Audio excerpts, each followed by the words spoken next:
Chapter 34. Brin spoke little on the journey back from the Grimpond to her stone. She needed to sort through and decipher the meaning of all that the shade had told to her, for she knew that her confusion would only grow greater with the passage of time. Pressed by her companions to tell her all that the Grimpond had told her, she revealed only that the missing sword of Lee was in the hands of the spider gnomes, and that the way to enter the Malmord without being seen was through Greymark's sewers. After saying that much, she begged them to forbear from any further questioning until they had returned to the valley, then gave herself over to the task of reconsidering all that she had been told. The strange image of Yer in that darkened room, with the cloaked form advancing so menacingly toward him, was foremost in her mind as she began the task of sorting through the puzzle given her. In spite and anger, the Grimpond had conjured up that image, and she could not believe that there was any truth in what she had been shown. The cloaked form was neither gnome nor Maud Wraith, and those were the enemies that sought the onslaught. It angered her that she had stayed to watch the image play itself out before her, teasing her as the Grimpond had intended that it should. Had she any sense, she would have turned away at once and not let herself be taunted. Yer was safe in the vale with her parents and their friends. The Grimpond's image was but a loathsome lie, and yet she could not be entirely certain. Unable to do anything further with that concern, she pushed it aside and turned her thoughts to the other mysteries that the Grimpond had given her. There were many. Past and present were joined in the same way by the dark magic the shade had hinted. The power that the Warlock Lord had wielded in the time of sheer onslaught was the power wielded in her own time by the Maud Wraiths. But there was more to the Grimpond's meaning. There was mention of some tie between the wars of the races and the more recent war her father and the Westland Elves had fought against the demons of the fairy world. There was that insidious suggestion that while the Warlock Lord had been destroyed by the magic of the sword of Shannara, he was not really gone. Who now gives voice to the magic and sends the Maud Wraiths forth? The Grimpond had asked. Worst of all was the shade's sly insistence that Alanon, who through all his years of the service to the Four Lands and her people had always foreseen everything, had this time been deceived. Thinking that he saw the truth, he had let his eyes be closed. What was it the Grimpond had said? That Alanon saw only the Warlock Lord come again, that he saw only what was past. What do you see? The shade had whispered. Are your eyes open? Frustration welled up within her, but she brought it quickly under control. Frustration would only serve to blind her further, and she needed to keep her vision clear if she was even to begin to comprehend the Grimpond's words. Suppose, she reasoned, that Alanon had indeed been deceived, an assumption that was difficult for her to accept, but one that she must accept if she were to puzzle through what she had been told.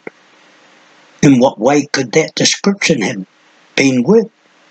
It was evidence enough that the Druid had been deceived in his belief that the Wraiths would not anticipate their coming into the Eastland through the Wolfskag, or that the Wraiths could not follow them after they left the Vale. Were these deceptions only bits and pieces of some greater deceit? Are your eyes open? Do you see? The words whispered again in her mind, a warning that she did not understand. Was the deception of Alanon in some way her own? She shook her head against her confusion. Reason it through, she told herself. She must assume that Alanon had been deceived somehow in his analysis of the danger that confronted them in the Malmord. Perhaps the power of the Maud rats was greater than he had supposed. Perhaps some part of the Warlock Lord had survived the Master's destruction. Perhaps the Druid had underestimated the strength of their enemies, or overestimated their own strength. She thought then of what the Grimpond had said about her. Dark child, he had called her, doomed to die in the Malmord, the bearer of the seeds of her own destruction. Surely that destruction would come from the magic of the Wishsong. An inadequate and erratic defense against the dark magic of the walkers. The Maud wraiths were victims of their magic, but so too was she, the Grimpond had said. And when she had heatedly replied that she was not like them, that she did not use the dark magic, the Shade had laughed and told her that none used the magic, that the magic used them. There is the key to what you seek, he had said. That was another puzzle. It was certainly true that the magic used her as much as she used it. She remembered her anger against the men from west of Spanning Ridge at the Rookaline Trading Centre, and how Alanon had shown her what the magic could do to those trees so closely entwined. Saviour and destroyer, she would be both. The Shade of Brin had warned, and now the Grimpond had warned her too. Gogline whispered something at her side, then danced away as Kimberbow told him to behave. Her thoughts scattered momentarily, and she watched the old man slip into the forest wilderness, laughing and chittering like one half gone into madness. She breathed the cool afternoon air deeply, seeing the shadows of early evening beginning to slip down about the land. She found herself missing Alanon. Odd that she should, for his dark and formidable presence had been small comfort to her in the days that she had travelled with him. But there had been that strange kinship between them, that sense of understanding and of being in some way similar. Was it the magic they shared, the Wishsong and the Druid power? She found tears forming in her eyes as she pictured his broken form once again, slumped down within that sunlit glen, bloodied and torn. How terrible he had looked to her, stricken by impending death, his hand lifting to touch her forehead with his blood. A lonely, worn figure in her mind, steeped not so much in Druid power as in Druid guilt. He had bound himself by his father's oath to purge the Druids of the responsibility that bore for the unleashing the dark magic into the world of men. And now that responsibility had been passed to her. Afternoon faded into evening, and the little company passed down out of the Anar wilderness into the valley of the Hearthstone. Brin ceased to puzzle over the words of the Grimpond and began to think instead of what she was to tell her companion, and what she was to do with the small bit of knowledge that she had gained. Her own lot in this matter was fixed, but not so that of the others, not even Roan. If she were to tell him all that she had been told by the Grimpond, perhaps he could be persuaded to let her go on alone. If it was predetermined that she must go to her death, perhaps she could at least keep him from going to his. An hour later they were gathered together before the fireplace in the little cottage, drawn up in covered chairs and on benches. Brin, the old man, the girl, and Roan Lee. The warmth of the flames danced off their faces and the night settled down, cold and still. Whisper slept peacefully upon his rug, his giant body stretched full length before the fire. Invisible most of the day on their journey to and from the Grimpond, the moorcap had reappeared on their return and promptly curled up in his favourite resting spot. The Grimpond appeared to me in my own image, Brin began quietly as the others listened. It took my face and taunted me with what it said I was. It plays games, Kimber said sympathetically. You must not be bothered by it. All lies and deceits. It is a dark and twisted thing, Cogline whispered, his stick-like frame hunched forward. Locked within its poles since before the loss of the old world.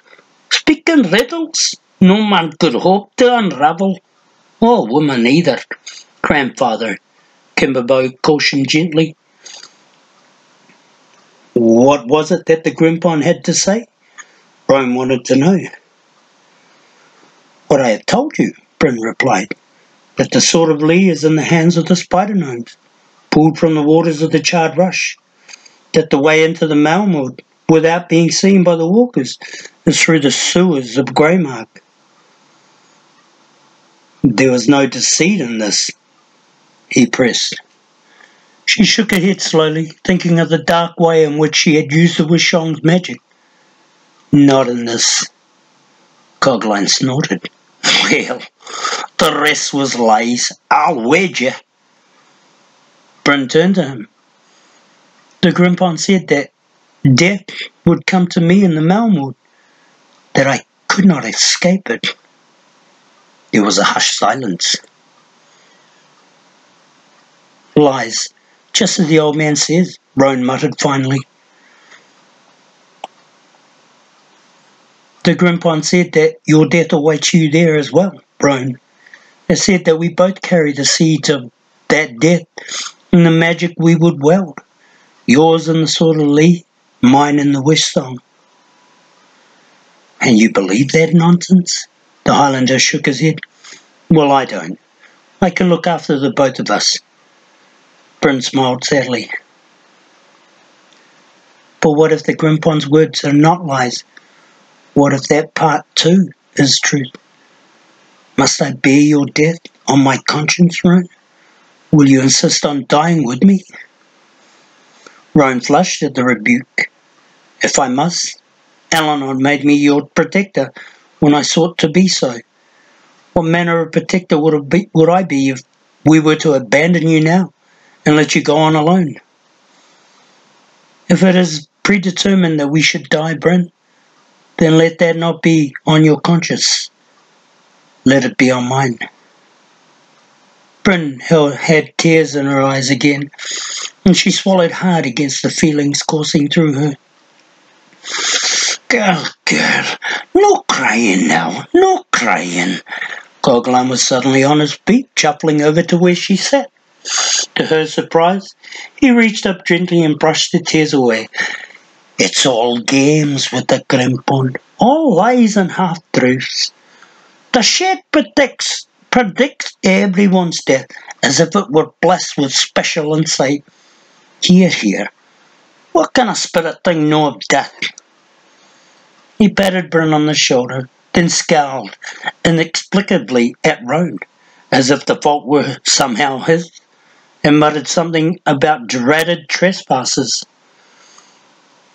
Grandfather, we must help them, Kimber said suddenly. Cogline wheeled on her, bristling. Help them? And just what is it that we've been doing, girl? Gathering firewood? No, I don't think that, Grandfather, but nothing, Crooked Arms gestured impatiently. Of course we're going to help them. Valgirl and Highlander stared at the old man in astonishment. Cogline cackled shrilly, then kicked at the sleeping Whisper and brought the cat's whiskered face up with a jerk. Aye, me and this worthless animal, we're going to help all we can. Can't be having tears like those, can't be having guests wandering all over the place with no one to show them the way. Grandfather, the girl started to interrupt, but the old man brushed her aside. Haven't had a run at those spider gnomes for some time now, have we? Good idea to let them know that we're still here in case they think we moved out.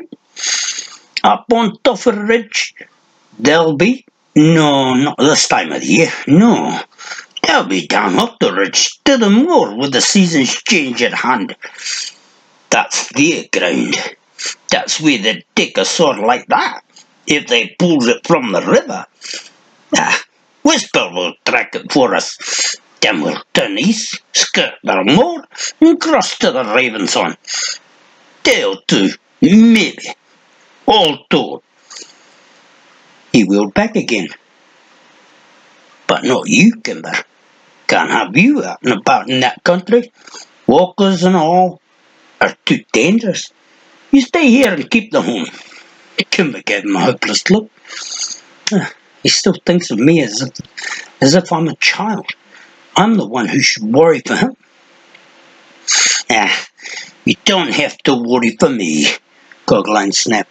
Kimber smiled indulgently, her pixie face calm. Of course I have to worry for you. I love you. She turned to Brin. Brin, you have to understand something. Grandfather never leaves the valley anymore without me. He requires the use of my eyes and my memory from time to time. Grandfather, don't be angry with what I say, but you know that sometimes you are forgetful.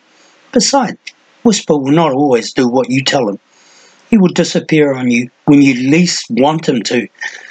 If you try to go on alone. Gogline frowned. Stupid cat. Does that all right? He glanced down at Whisper, who blinked back at him sleepily. Waste of time trying to teach him differently. Very well. I suppose we'll all have to go. But mind you, keep out of harm's way, girl. Leave that part to me.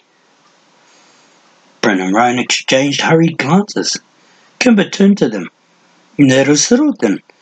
We can leave at dawn. The Vale girl and the Highlander stared at each other in disbelief. What was happening? As if it were the most natural thing in the world. It had just been decided that a girl barely more than Brin's age, a half-crazed old man, and a sometimes disappearing cat would retrieve for them the missing sword of Lee from some creatures they had labelled as spider gnomes, and then afterward guide them into the mountains of the Ravensong and Greymark. Gnomes and walkers and other dangerous beings would be all about, beings whose powers had destroyed the druid Alanon, and the old man and the girl were acting as if none of that really made any difference at all. Kimber, no, Brin said finally, not knowing what else to say. You can't go with us. She's right, Rowan agreed. You can't even begin to understand what we'll be up against. Kimberbow looked at each of them in turn. I understand better than you think. I told you before, this land is my home. And grandfather's. We know its dangers and we understand them. You don't understand the walkers, Rowan exploded. What can the two of you do against the walkers? Kimber held her ground. I don't know. Much the same as you, I'd guess. Avoid them. And what if you can't avoid them? Rowan pressed. What then? Cogline snatched a leather bag, belted at his waist, and held it forth. Give them a taste of my magic, Outlander. Give them a taste of fire they know nothing about at all. The Highlander frowned doubtfully and looked at Brin for help. This is crazy, he snapped. Do not be so quick to dismiss my grandfather's magic, Kimber advised, with a reassuring nod to the old man. He has lived in this wilderness all his life and survived a great many dangers. He can do things you might not expect of him. He will be of great help to you, as will Whisper and I as well. Brin shook her head. I think this is a very bad idea, Kimber. The girl nodded her understanding. You will change your mind, Brin. In any case, you really don't have a choice. You need Whisper to track. You need Grandfather to guide you. And you need me to help do that. Brin stared to object once more, then stopped. What was she thinking? They had come to Hearthstone in the first place because they needed someone to guide them through Darkland Reach. There was only one man who could do that, and that man was Cogline. Without Cogline, they might wander the wilderness country of the Anar for weeks. Weeks that they did not have. Now that they had found him, and he was offering them the help they so desperately needed, here she was trying to refuse it. She hesitated. Perhaps she had good reason for doing so. Kimber appeared to her as a girl whose heart was greater than her strength. But the fact remained that Coughlin was unlikely to go anywhere without her. Did Brin then have the right to put her concern for Kimber above the dictates of the trust which she had been given by Eleanor? She did not think so. I believe the matter is decided, Kimber said softly. Brin looked at Rowan one final time. The Highlander shook his head in helpless resignation. Brin turned back and smiled wearily. I guess it is, she agreed, and hoped against all reason that it had been decided correctly.